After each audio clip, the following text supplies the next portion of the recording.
बहू लाई दहेज में नौकरानी। पूरे मोहल्ले में चर्चा थी शर्मा जी के बेटे की शादी की। पूरे 1 करोड़ की हुई थी। लड़की वालों ने काफ़ी अच्छा खासा दहेज दिया था और लड़की बहुत सुंदर भी थी। मिसेस शर्मा अपने बेटे राहुल की इतनी अच्छी शादी होने पर बहुत खुश थी और साथ ही अपनी बहू नैना की खूबसूरती को लेकर भी खुशी से फूली नहीं समा रही थी। लेकिन नैना जब अपने ससुराल आई तो अपने साथ एक नौकरानी भी लेकर आई और ये बात पूरे मोहल्ले में आग की तरह फैल गई। शादी को कुछ दिन बीत चुके थे। देखो बहू, अब तुम्हारी शादी को 1 महीना हो चुका है। तुम और राहुल हनीमून भी मना कर आ गए, तो अब थोड़ा थोड़ा घर का काम संभालना शुरू करो। इस घर की बहू हो तुम और घर को संभालना तुम्हारी जिम्मेदारी है। मम्मी जी, मेरी शादी हुई है, इसका मतलब ये थोड़ी ना है कि मैं घर संभालूंगी और काम करूंगी। और वैसे भी मैं काम करने के लिए गीता को लेकर आई हूँ ना, वो सारी काम करेगी। लेकिन बेटा, गीता का क्या है, आज है कल नहीं, फिर तो अपना घर तुम्हें संभालना ही पड़ेगा ना। मम्मी जी, लगता है फिल्में बहुत देखती हैं। कल हो ना हो बहुत ज़्यादा बार देख लिए क्या? अरे भाई, गीता तो हमेशा यहीं रहने वाली है। अरे राहुल बेटा, ये क्या कर रही है नैना? अरे भाई, वो बहू है, उसे काम करना होगा, जिम्मेदारियां संभालनी होगी। हम नौकरानी के भरोसे कैसे रह सकते हैं? मम्मी, अब नैना कह रही है ना कि उसके साथ उसकी नौकरानी है, तो आप उसे काम करने के लिए क्यों कह रही हैं? और धीरे धीरे वो काम करना सीख जाएगी ना। ज़बरदस्ती तो हम उससे कुछ नहीं करवा सकते। अच्छा भाई, ठीक है, मैं तुम्हारी बीवी से कोई काम करने को नहीं कहूँगी। जब उसे खुद को अकल आएगी तो अपने काम अपने आप कर लेगी। थैंक यू मम्मी जी, मुझे आपसे यही उम्मीद थी। अच्छा, मैं चलती हूँ, वो क्या है ना, मुझे फेशियल करवाना है। अच्छा ठीक है, तुम जाकर अपना फेशियल करवाओ और गीता को यहाँ भेज दो। गीता को क्यों भेजना है? आपको उससे क्या काम है? अरे अब तुम पार्लर में फेशियल करवाने जाओगी तो मैं उससे ही कुछ काम करवा लूँगी ना। छत पर जाकर कपड़े सुखा कर आएगी, बालकनी की सफाई कर देगी, कुछ तो करेगी ना। 1 मिनट मम्मी जी, वो सिर्फ मेरी असिस्टेंट है। मैं पार्लर जाऊंगी तो मेरा हैंडबैग कौन उठाएगा? गीता मेरे साथ जा रही है। वैसे भी बहुत टाइम से उसने भी फेशियल नहीं करवाया। उसकी स्किन कितनी डल हो गई है। मैं सोच रही थी उसका भी फेशियल करवा लाती हूँ। अरे अजीब हो तुम, अपनी नौकरानी का फेशियल कौन करवाता है? मैं करवाती हूँ मम्मी जी। मैं इतनी सुंदर हूँ और गीता मेरे साथ 24 घंटे रहती है। अगर वो अच्छी नहीं दिखेगी तो मुझे अच्छा नहीं लगेगा। इतना कहकर नैना वहाँ से चली जाती है।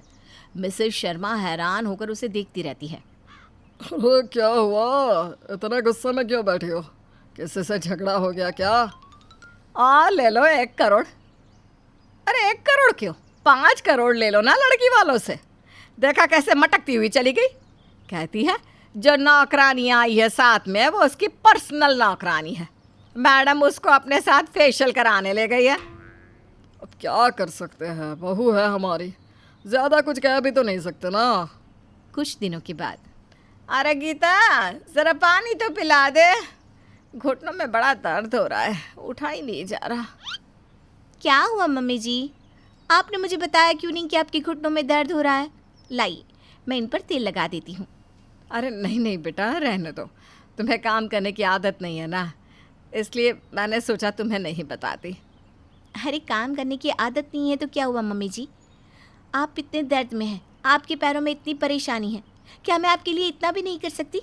लाइए, मैं आपके घुटनों पर मालिश कर देती हूँ। अच्छा ठीक है बहू, तुम इतना कह रही हो तो पैरों पर तेल लगा ही दो। लेकिन ज़रा गीता से कहो ना कि मुझे 1 गिलास पानी पिला दे, बहुत प्यास लग रही है। अरे मम्मी जी, मैं हूँ ना, मैं आपके लिए पानी लेकर आती हूँ।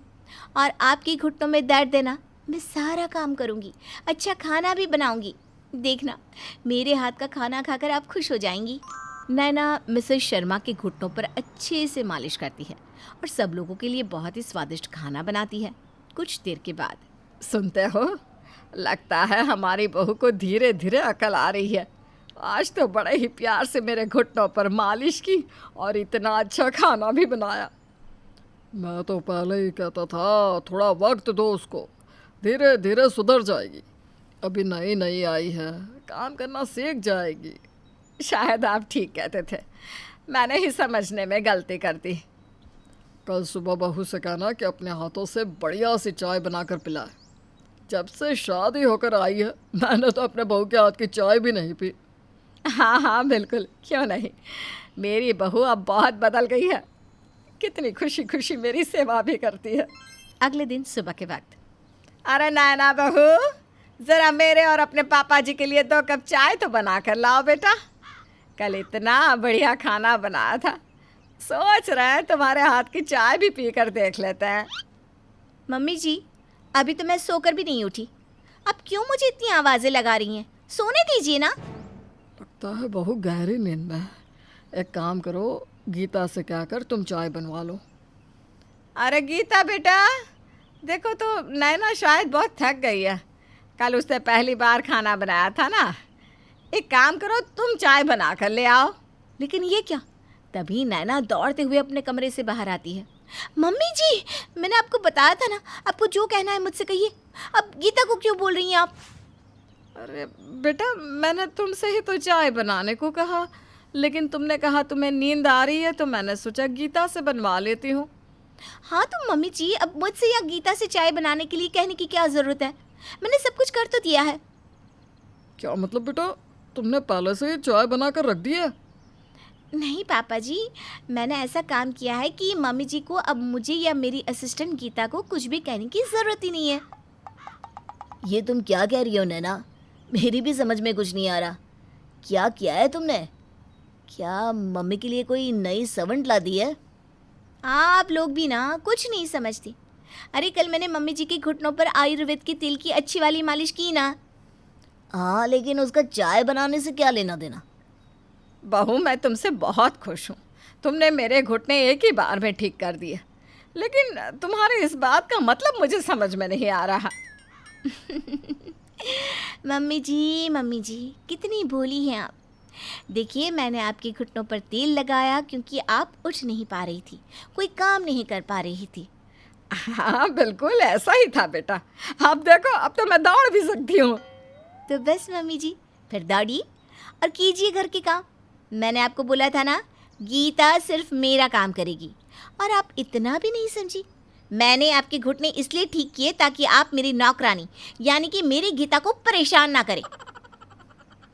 मुझे लगा बहू बदल गई है, मेरी सेवा करना चाहती है, लेकिन नहीं, वो तो अपनी दहेज में लाई नौकरानी को बचाने की कोशिश कर रही थी।